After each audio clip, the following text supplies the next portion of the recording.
Hello and welcome back to the Villa podcast. I'm here as always with my good friend Dan Wiseman. Dan, Aston Villa are in the Europa Conference League group stages. We didn't talk about the game. We're going to talk about the game. But first, mate, the groups have been drawn. You guys will have seen by now. Group E is looking pretty tasty. We've got AZ Alkmaar, Aston Villa, Legia Warsaw and HSK. I can't even say it. I'm sorry, Bosnians. HSK Zrinski. That's as good as it gets, really, I think, if you want interesting teams, big, relative to the competition, big teams with European pedigree, specifically Warsaw and Alkmaar. Alkmaar made, I think, the semis of the quarters last year in European competition. I don't want to, jinx anything, but it's a fairly kind draw. These are going to be obviously very tough games, specifically away from home. But we've avoided big boys like Frankfurt, Fiorentina. I think Fenerbahce is a bit of a banana skin as well, especially away. It's quite a nice draw, isn't it, mate? Yeah, but I mean, when you look around, there are some pretty, I don't want to say tough groups. But yeah, I mean, you kind of look at Group G, for example, which, if you're Aberdeen and you're throwing in with Eintracht Frankfurt, Helsinki and PAOK, then that's not easy. I think, I don't think anyone should underestimate the teams we're in with, particularly Alkmaar. They're a very good side and have had very good seasons in the Eredivisie, finished fourth in the league last season, got all the way to the semi-finals, as you say, and West Ham got by them, but I mean, they didn't exactly blow them away, beat them 2-1 at home and 1-0 away, so it wasn't the most comfortable of kind of aggregate games, but they did get by, and yeah, this season they've kind of carried on that pretty impressive form. They sit second in the Eredivisie, 2 wins from 2 games, and yeah, I mean, they cruised through the Conference League group stages last season. Took 5 wins from 6 games, 15 points, scored 12, conceded 6. Had a pretty good time, although their group was a little easier than it was kind of this time around. So yeah, particularly Alkmaar are a team that I think people should have on their radar.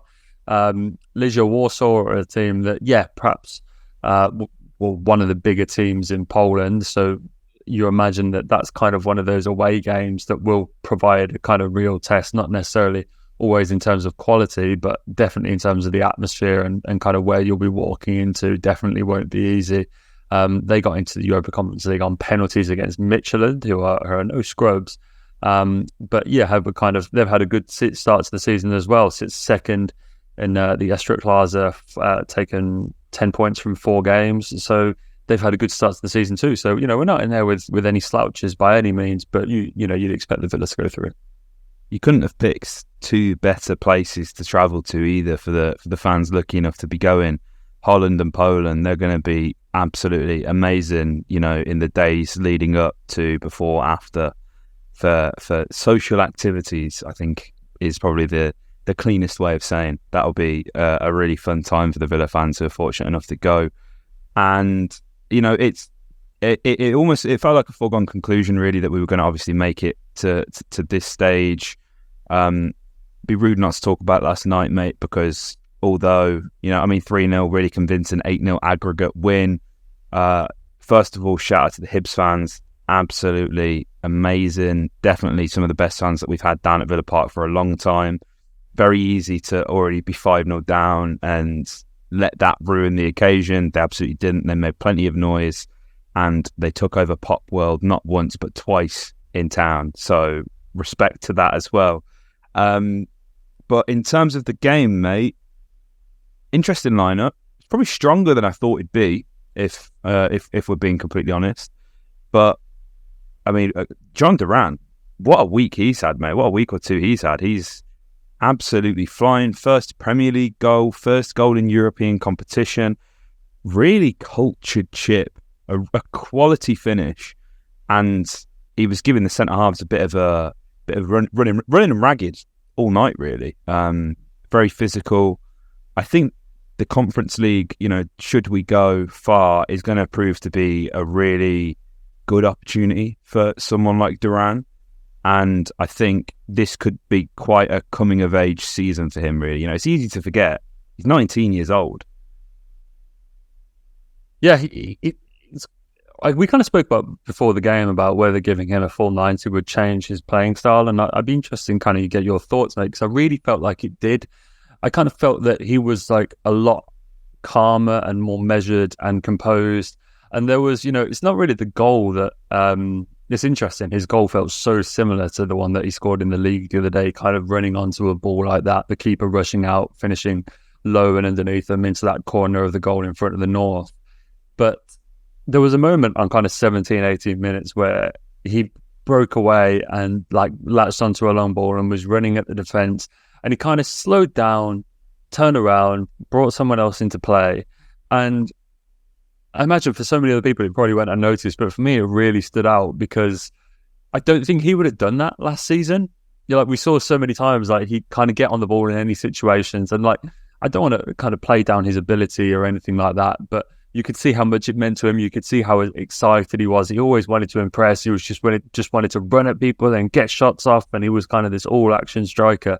And it was that kind of motion that felt so measured, and that's 90% of what being a striker is about, really, is, obviously we all think about the goals and the finishes and everything like that. But yeah, your ability to run the channels, to beat defenders to balls, to hold it up, to bring others into play, to make sure that attacks that might otherwise have gone begging stay connected and stay fluid, and kind of bringing in guys like Kellerman and stuff like that. There was a lot to kind of take from it. And yeah, like that first goal will be a massive confidence boost for him. And that kind of ball is exactly why you buy Pau Torres, to kind of pick that run out. But yeah, it's a very good run down the channel by John Duran, and it's really interesting that he's kind of... I was really hoping he'd play the way he did over the course of 90 minutes, and obviously I know that he didn't get the full 90, got taken off in the Ollie for Ollie in the end, but kind of starting to look more like the all-round striker that we need if he is to be the backup to Ollie. And then, I mean, yeah, like it's easy to forget how much we paid for John Duran. He's got a fairly hefty price tag to live up to, kind of in and around £20 million. Started to look more like the full package now, I think. Yeah, no, definitely. I'm glad you mentioned that when he brought that ball back, because that was something I picked up on as well. I think it's like it's maturity, it's intelligence, and you can clearly see whatever Unai's telling him on the coaching, on the training pitch is obviously it's going in, and he will have less opportunities to showcase his abilities in competitive matches, just due to the nature of Ollie Watkins being Ollie Watkins and being phenomenal, and obviously being the sort of spearhead of our attack. So it's important that in these games he's dropping consistent 8 out of 10s and showing Unai what he can do to hopefully for John, push for a start in the league. And you mentioned Amari Kellyman there, man. Again, this guy is massive. I did not expect him to be that tall. Yeah. I don't know what I expected. He's a big lad, fantastic touch, 100% dribble success rate during the game, got an assist on his debut as well. We're dealing with young guys when you're seeing numbers like 71 on the back of the shirt, aren't you? This is, and it's testament to how good he is, the fact that that him and Raven both got the nod. I was really impressed. I don't want to get too carried away by either of their performances, but with Amari, he was he was constantly looking to play that sort of first time pass to bring someone like Leon or John back into the game. He was very switched on, very acutely aware of his surroundings, wasn't afraid to sort of throw himself in between the ball and a player, took a couple tumbles. He'll be, an even better player for doing that, in years to come. It's that kind of thing. He didn't shy out of challenges, which is going to be beneficial for him when he's playing in the youth team games as well. That's going to give him real confidence. And again, I feel like we go down this path, don't we, of sort of youngster comes in, there's promising signs, they're the next great thing. Doesn't always work out that way. And I think it kind of maybe it comes with maturity, because I think like, I know certainly I was like big on the academy, like sort of growing up, and I used to watch all the games and I used to know all of them.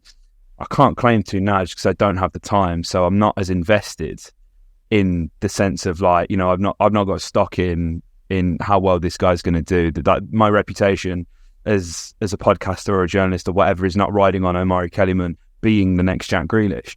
It's not as drastic as that, but there's definitely encouraging signs. And again, just to reiterate, do not want to be blowing smoke up anyone's arse, but he's gonna come in. He's gonna have a fantastic confidence boost going into his under-23s game at the weekend, or potentially even if he's impressed and sits on the bench at Anfield.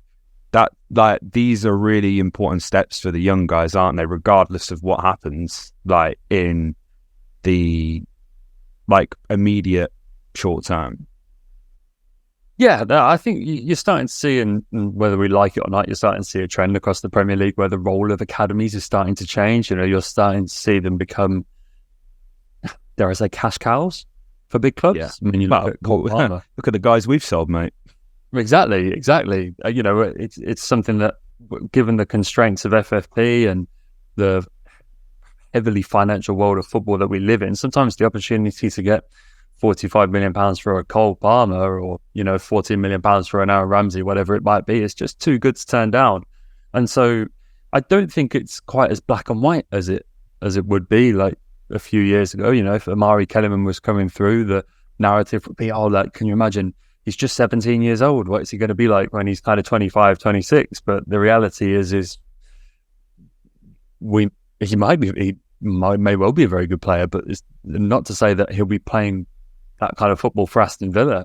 It's really interesting, and I think in the kind of void of Aaron Ramsey playing in kind of similar positions, yeah, you're right. His frame is just exceptional, and profile-wise, he's very different to Aaron Ramsey. But just kind of shows that maybe there's a little bit more contingency planning in the works there from the club than perhaps we realised, and that maybe they were more comfortable to sell Aaron because of how well. I mean, Amari played very well in pre-season, and I think given how well Jaden Philogene-Bidace played, maybe got a little bit overshadowed. Maybe he was the kind of academy prospect that took a little bit more of the praise. But when Omari Kellyman played, he was pretty good, and kind of continued that into last night. And I know there's a kind of grain of salt to be taken in the opposition and the type of game, and given that it was a foregone conclusion before a ball was kicked. But he's still 17 years old, and that's still a senior team, and that's still European competition. And I thought he was excellent last night. Obviously got the assist for Leon's goal as well. And yeah, it just kind of made it a really nice occasion. I was really hoping that we'd see some guys in the starting lineup like himself and Ravan. And I was really glad that we did, because I thought both of them played really well. And Omari Kellyman's going to take most of the plaudits, but I thought Seb Ravan, in terms of the way that he played, and obviously, you know, he's got no assists or anything like that. He's a defender, doesn't get all those kind of sexy statistics, but I think it's worth pointing out that I was really impressed with him too. Yeah, no, I thought, especially as the game went on and the Hibs fullback sort of tired a bit, he sort of came out of his shell a bit more. We saw him sort of win more of them duels. He was beating him to the ball, felt a lot more confident. You know, he wasn't necessarily, I feel like he was finding space really well in the first half, but there wasn't necessarily the confidence to play the cross first time or to pick out that pass that was potentially on, which is obviously completely understandable with him being such a young lad. But as the game went on, he certainly became more confident, and yeah, I think it was obviously good to see. And I think what you have to consider as well is, you know, how often in training is Seb Ravan on the left hand side with Pau Torres? You know, the same with like, how do these partnerships actually play out on the training grounds? It can be a bit haphazard, and you know, it was by no means I mean, we won 3-0. We didn't necessarily dominate Hibs. They just sort of sat back after the first goal, didn't they? And yeah, and you know, I guess there was an element of control to that from us, but it wasn't mind-blowing football. We didn't just annihilate them in the way that we maybe did, or the scoreline suggests in the first leg. Obviously up at their gaff, but obviously all that matters is we're in the group stages now, mate. We've got a tasty group. Looks like all of our games now are just going to get moved to Sundays for the foreseeable future. So there's that to deal with. But, you know, we've got the manager at the helm who knows how to master this and knows how to really take advantage. And Unai will be licking his lips at this, mate, won't he? Yeah, it was kind of, you saw a little bit last night in terms of the way that he kind of rotated and everything like that.